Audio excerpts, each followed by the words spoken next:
Good morning. It's race day 2026. It is 5:20 in the morning Eastern time.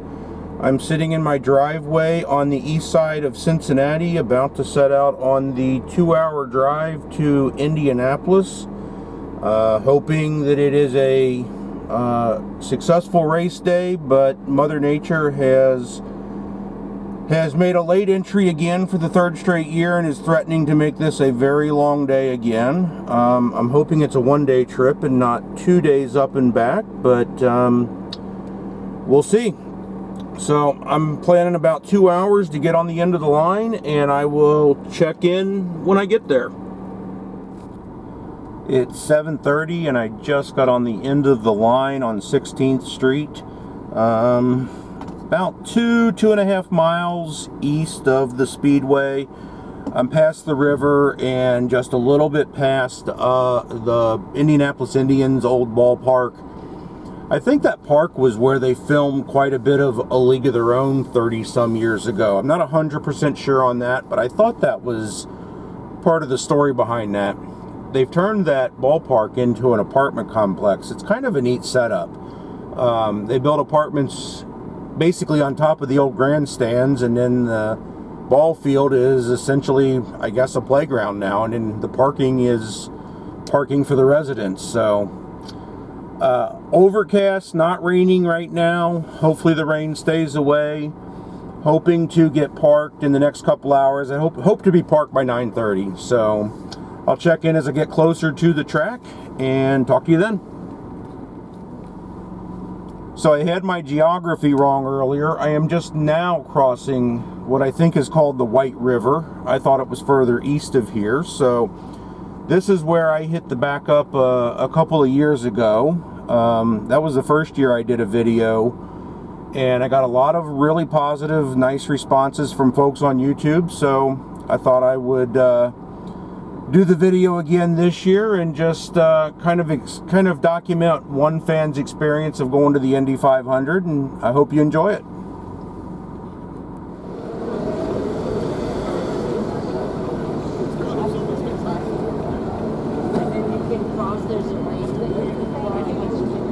Good morning. Good morning. You're all set? Great, thank you. You too.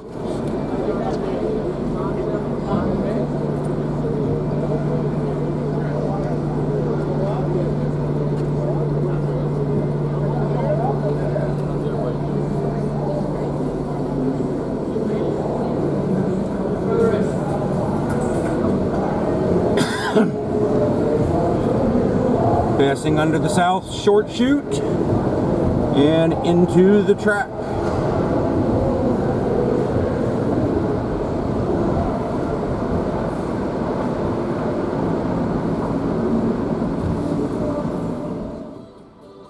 As you exit the tunnel underneath the South Chute, you see the Hall of Fame and Museum directly in front of you. The Speedway just recently finished refurbishing the entire museum. I've been to the museum many times, but not for a number of years, so I'm very anxious to go and see the new displays. This video also captures one of the many yellow shirts who volunteer and make the 500 possible, make it run smoothly. So a tip of the cap to all of the yellow shirts that work at the Speedway. Trick is always not to hit people. They do frown upon that here at the Speedway.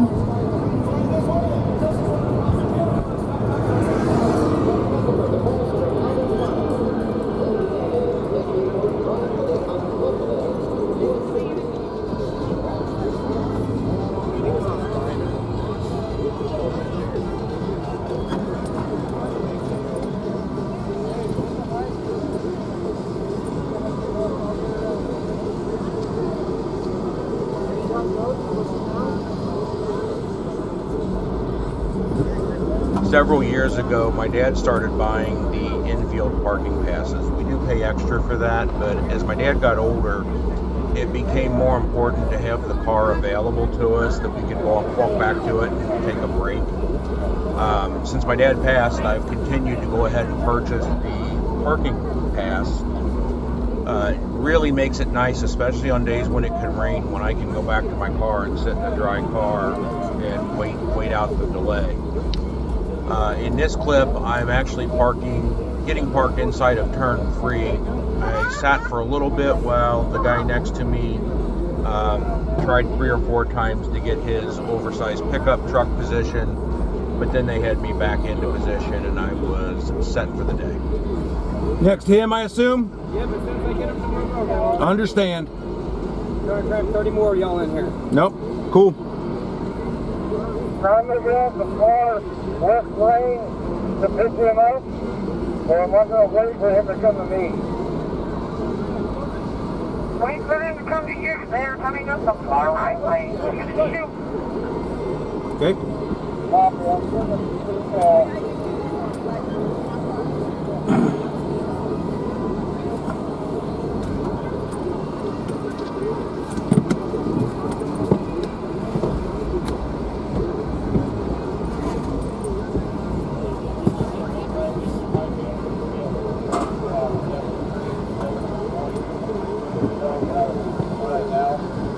What the hell was that sound? Move forward a little bit.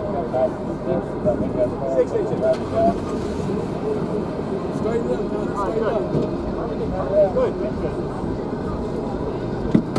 Good. Parked at 9:50, so a little longer getting in than I would have liked, but time to get out and see what's going on. One of the cool things here is that 4 of the holes of the Brickyard crossing are actually located inside the speedway. I think this is hole number 9. If I spin around, the back of the the back of the stage that you see there is the Snake Pit, the concert that's going on. Hopefully that's as close to it as I get. Someday I'm going to get up here and play this course, but not sure when. Looks like they're setting up for a drone display during the pre-race ceremonies today. Got several hundred drones laid out here on the infield back of the par 3 on the golf course. This video is in the main walkway from the infield to the pagoda. The main spectator area is right at the base of the pagoda. I didn't actually go all the way up there. I decided about halfway up that it was crowded and I wanted to make my way around to the garage area. But this just gives you kind of an idea of what it's like to be in the flow of the crowd. The drivers that kind of has to block that out a little bit. The Speedway seems to have changed their procedure on race morning. The garage used to have a lot of activity on race day, but anymore it's pretty dead. But this is what the garage looks like on race morning. It's the change in vision. Walking through Gasoline. I did take a walk up to Gasoline Alley just to see what was going on. I can never remember if they let you cross Gasoline Alley on race morning. I think it changes from year to year, but this is the entrance to the track from the garage area. At the south end of the pits, the Speedway does let fans walk across the track between the main grandstands and the infield. I love walking out there. It's the closest I will ever get to looking down the main straightaway in that canyon of grandstands, and then turning around and looking at the banking going down into turn 1. I pulled this next clip in from my 2024 video. That year I just lucked into seeing the Gordon Pipers leading the Borg-Warner Trophy around the Speedway, but for my money, this is right up there with the Stanley Cup for one of the most iconic trophies in sports. Ready, hey, pause. Hey, ready, pause. Hey, ready, pause. Hey, ready, pause. Hey, ready, pause. Hey, ready, pause. Set.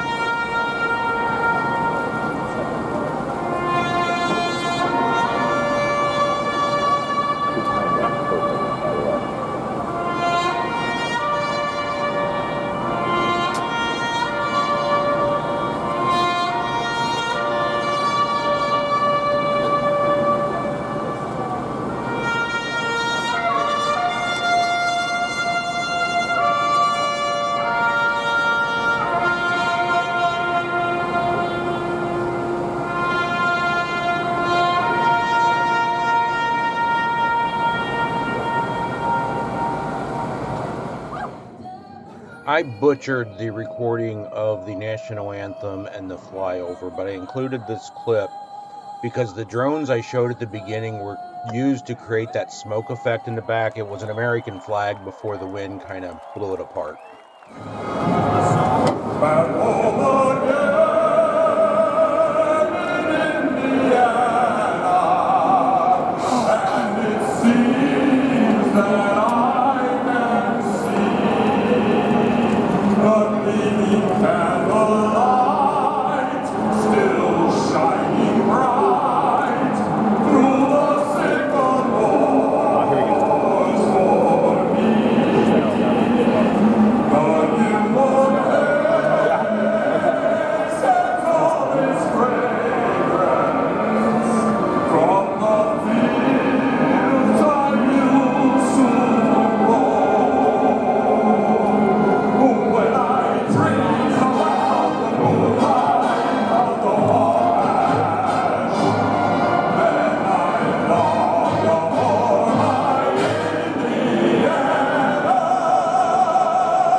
The Speedway has started what I hope becomes a regular tradition with, in this case, two Black Hawk helicopters pacing or flying right over the field on the first parade lap.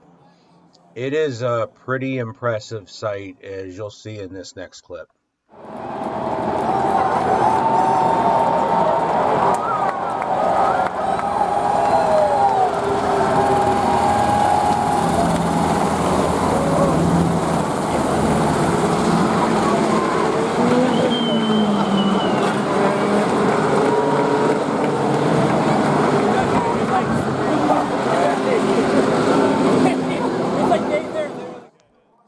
I don't think there's a more exciting start to any sporting event in the world than the start of the Indy 500.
The video boards at the Speedway do a great job of keeping fans all the way around the track up to date of what's going on.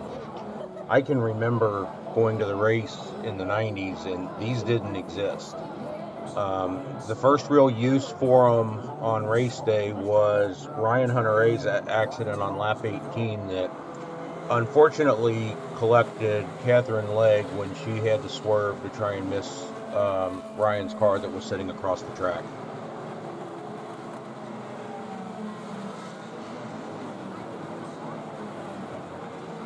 In case you're wondering, the video boards at the Speedway are much clearer than they appear in this video. I think it's just some distortion that occurs when you're recording a digital video board with a digital camera. Something about frequencies. The picture just doesn't come across great. The video boards have a very good resolution at the Speedway.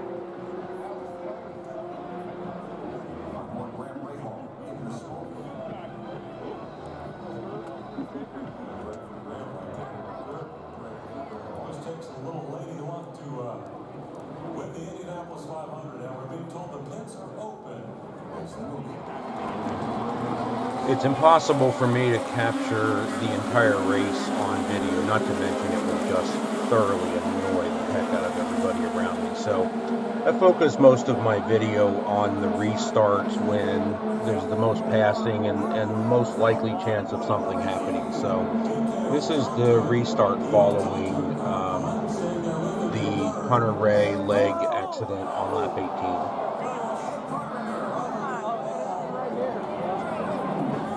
In this case, Ed Carpenter got bumped by Takuma Sato on the restart and went into the turn 1 wall. I don't think I have it in my videos, but Ed was not very happy with Mr. Sato.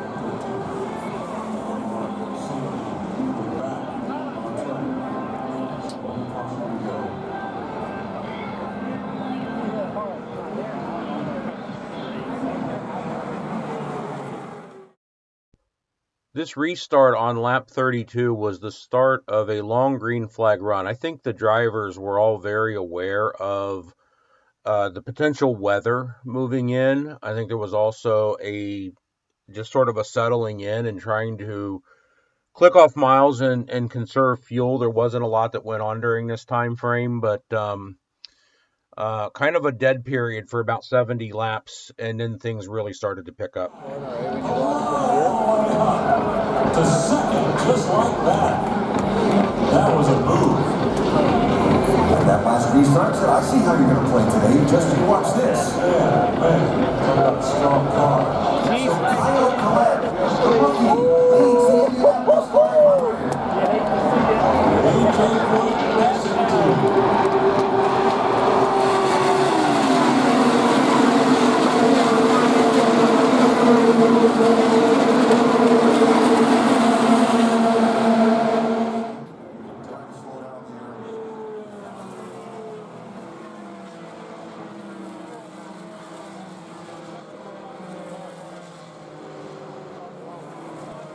Will Power's mechanical issues that led to a spin on the access lane, coupled with Alexander Rossi's fire in the pits, led to a caution that would ultimately result in a red flag because of weather.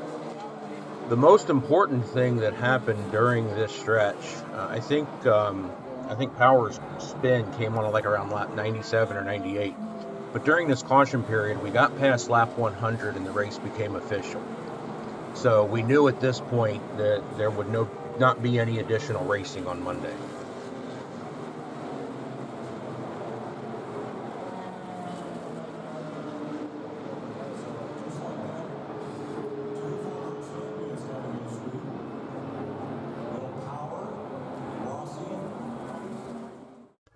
These next two clips first show the cars coming to pit road to heed the red flag.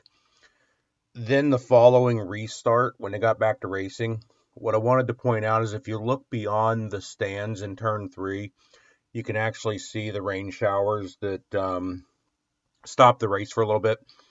It was an extremely light rain. You just felt a few sprinkles, just barely enough to bring the cars to a stop, but never threatened to delay the race for very long. Trying to protect the lead. Lucas coming around the outside. Oh boy, Lucas up to second. What a move he had. Here comes Newgarden making a move around Dixon. And look at Connor Daly. Outside. Oh, they're fucking racing, dude. And Lucas to the lead. Lucas to the lead.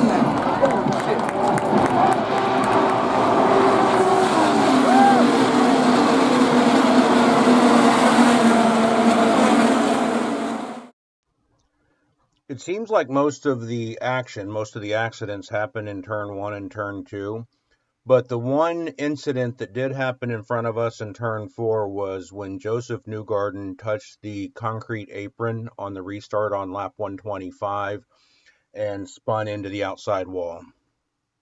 From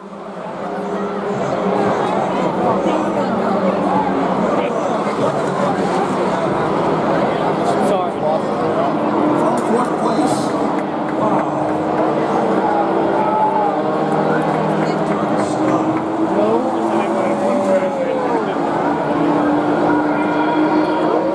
I saw two cars go side by side with that green flag wave in the restart zone. And Joseph Newgarden wound up in the outside wall. Watch right side of the big screens here. He just broke loose on one side. Just broke loose into the safety barrier, left side of that nose cone, hitting that part of the car. Just lost 5 minutes. There you go. Watch this.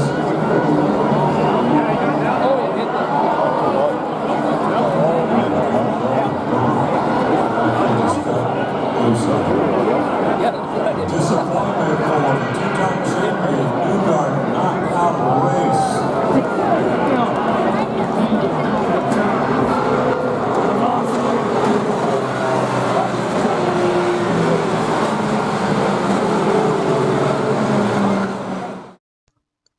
By far the most dramatic and violent accident of the day was when Caio Collet smacked the wall out of turn 2 on lap 192.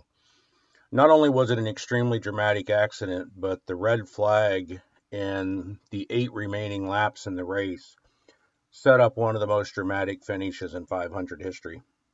All right, so the cleanup is underway down the backstretch. So let's give you a quick rundown. It's Rosenquist, Award, Armstrong, Malukas. That's the top 4. Grosjean is 5th.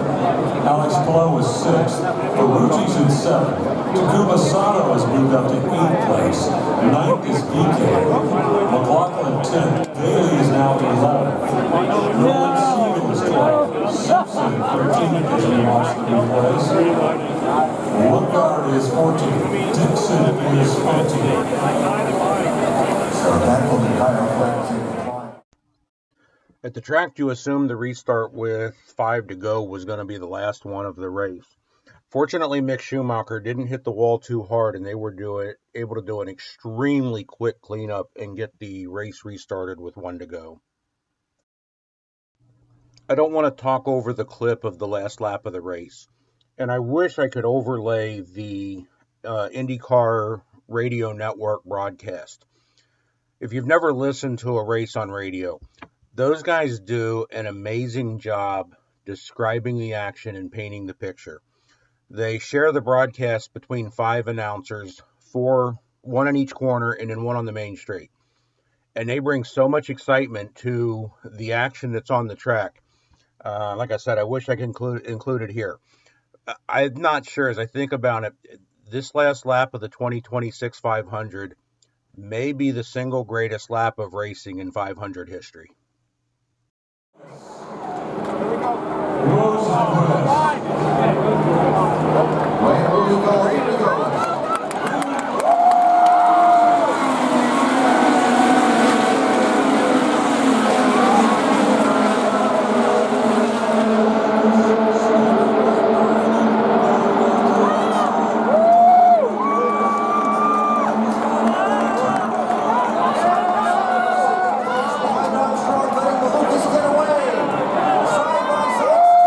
Teammates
piling away about, I don't know, 15 minutes after the race ended.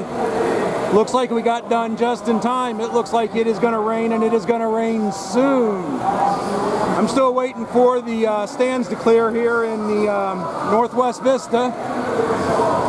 Usually wait until I can actually walk all the way down the steps without stopping, but looks like I'm going to pay for it with a shower today. But at least they got it in. It was a heck of a race. Heck of a finish. I can't wait to watch it on video tonight. The stands are clearing, but there's still a pretty steady line of people trying to get out. So it's gotten windy up here at the top of the grandstands. Gotten a fair bit cooler too. So again, looks like it's going to rain soon. Hope I can get back to my car first, but I'm not optimistic about that. I do have a nice warm sweatshirt waiting for me on the other end, but get a few more of these people out of the stands and I will make my way down. It is 5 o'clock. It's about 1 hour after the race ended. The rain moved in about 15 to 20 minutes after the race ended. Not a hard rain, but a steady, maybe slightly more than a drizzle. What an unbelievable race. 70 lead changes, the most ever in the 500, the closest finish in 500 history, and Rosenqvist made two incredible passes on the outside to win. So I'm actually in a very good spot for getting out. There is nobody around me, so 5 o'clock and pulling out to head home. See how long this takes.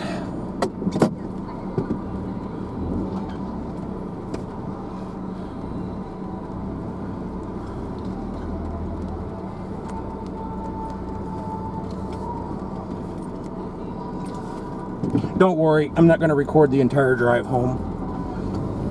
Or at least I'm not going to include it in the video. That would probably bother people. It'd probably get boring.